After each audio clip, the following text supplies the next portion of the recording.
علیکم جی، میں آپ کو ایک بھیج رہا ہوں، ایک جو ہے یوٹیوب کی، جس میں انہوں نے کہا ہے کہ آپ نے کسی حدیث کا انکار کیا ہے جس میں رفع دین کا ذکر ہے. پھر آپ کیا کہتے ہیں؟ میں کیا کہتا ہوں؟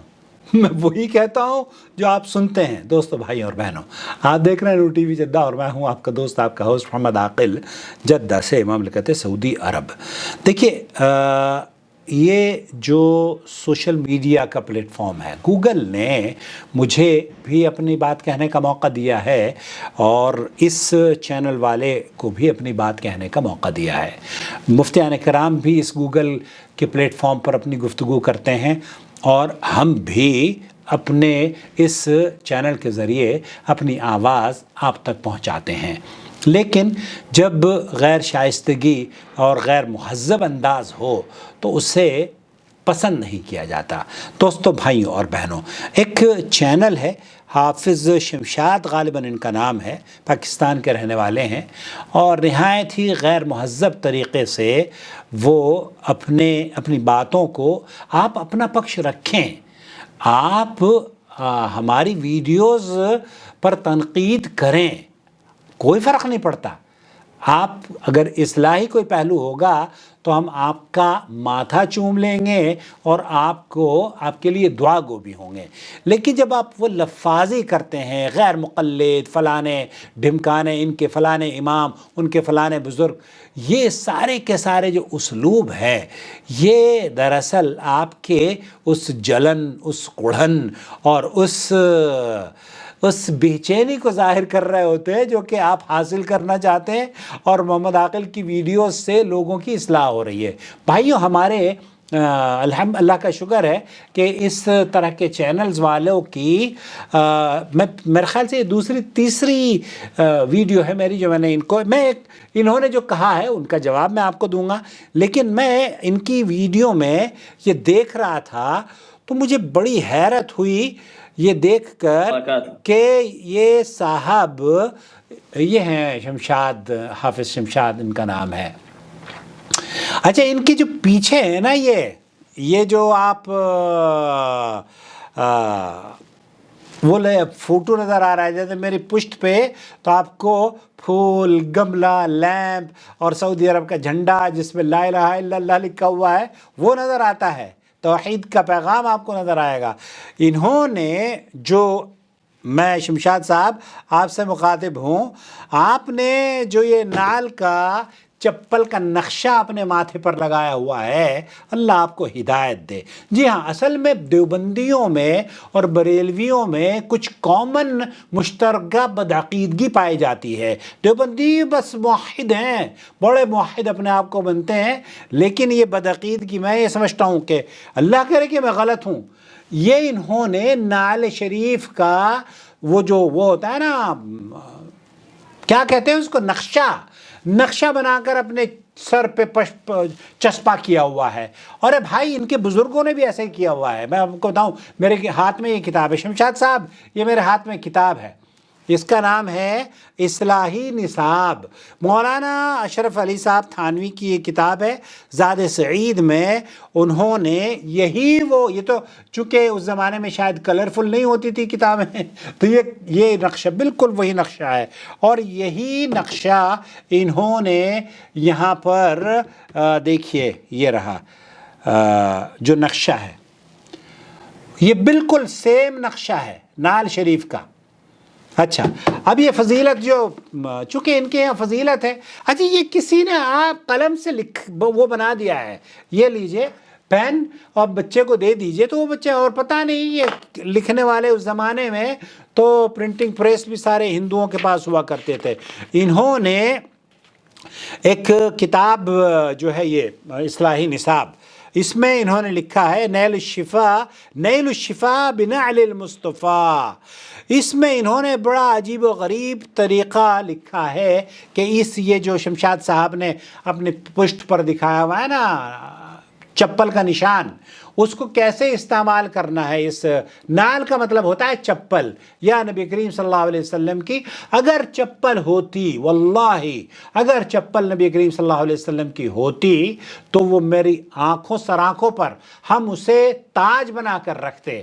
لیکن یہ چپل نہیں ہے یار، قلب آئی گئی اللہ کے بندو ان کی.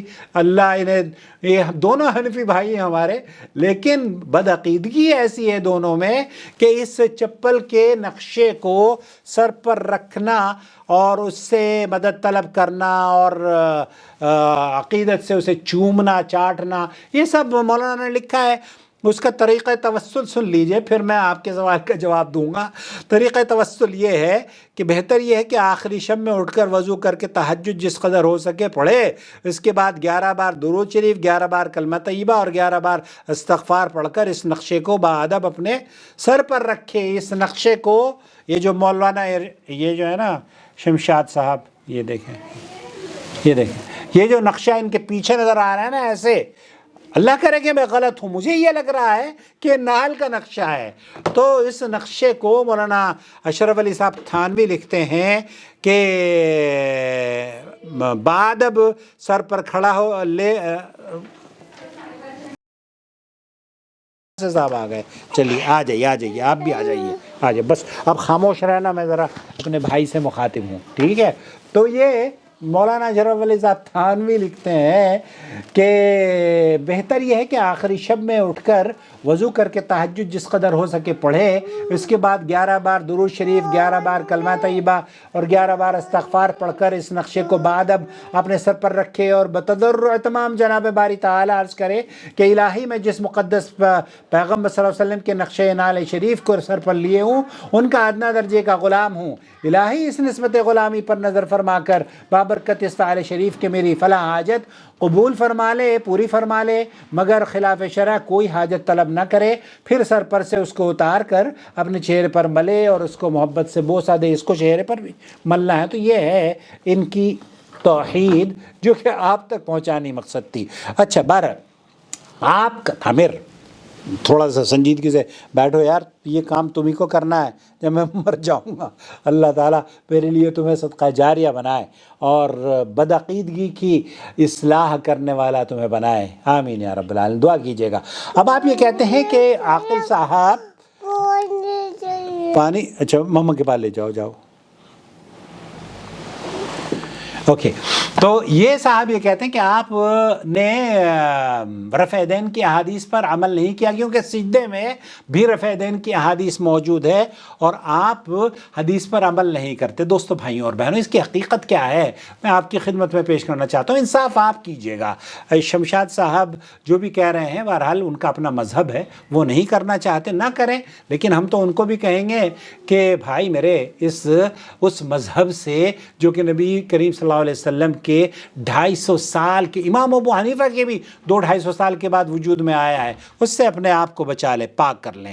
بہرحال اللہ تعالیٰ وہ بات جو قرآن و سنت سے ثابت ہے وہ کسی بھی مذہب میں ہو اس کو قبول کرنی چاہیے. جو قرآن و حدیث سے ثابت نہیں ہے اس میں کیا رکھا ہے، کیوں آپ بحث میں پڑھتے ہو. چلیے تو اچھا، ہم سجدے میں رفع دین کیوں نہیں کرتے؟ یہ بھائی کہہ رہے ہیں کہ عاقل صاحب رفع دین کی حدیثوں پر عمل نہیں کرتے کیونکہ اللہ کے رسول صلی اللہ علیہ وسلم کی حدیثیں ہیں کہ سجدے میں بھی رفع دین کیا کرتے تھے. میں آپ کو بتاتا ہوں کہ ہم کیوں عمل نہیں کرتے، سجدے میں رفع دین کیوں نہیں کرتے.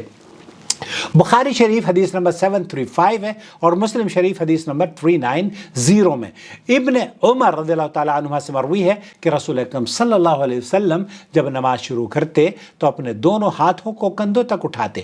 اسی طرح جب رکوع کے لیے تکبیر کہتے اور جس وقت رکوع سے سر اٹھاتے تو سمع اللہ لمن حمدہ ربنا ولک الحمد کہتے ہوئے اس وقت بھی رفع دین کرتے. تاہم سجدوں میں ایسا عمل نہیں کرتے تھے. تو یہ اللہ کے رسول صلی اللہ علیہ وسلم کا صحابی رسول بیان فرما رہے ہیں۔ اسی طریقے سے بخاری شریف کی حدیث نمبر 739 ہے، آپ نے پہلے 735 نافع سے نقل کیا ہے کہ ابن عمر رضی اللہ تعالی عنہما جس وقت نماز میں داخل ہوتے تو تکبیر کہتے ہوئے رفع یدین کرتے، اسی طرح رکوع جاتے وقت بھی رفع یدین کرتے، پھر رکوع سے اٹھتے وقت سمع اللہ لمن حمدہ کہتے ہوئے رفع یدین کرتے، اور 2 رکعتوں سے اٹھتے ہوئے بھی رفع یدین کیا کرتے تھے۔ پھر ابن عمر اس عمل کو نبی کریم صلی اللہ علیہ وسلم کا عمل قرار دیتے تھے۔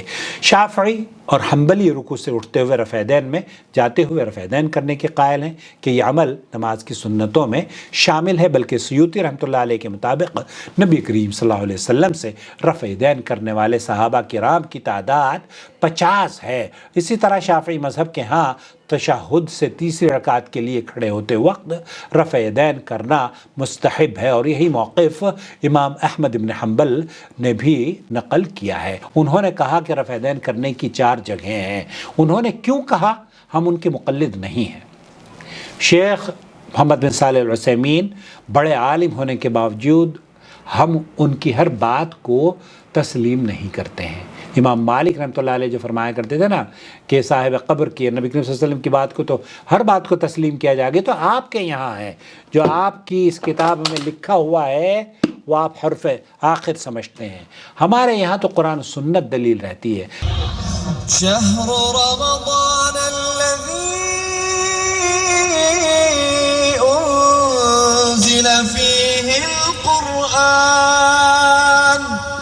هدى للناس وبينات من الهدى والفرقان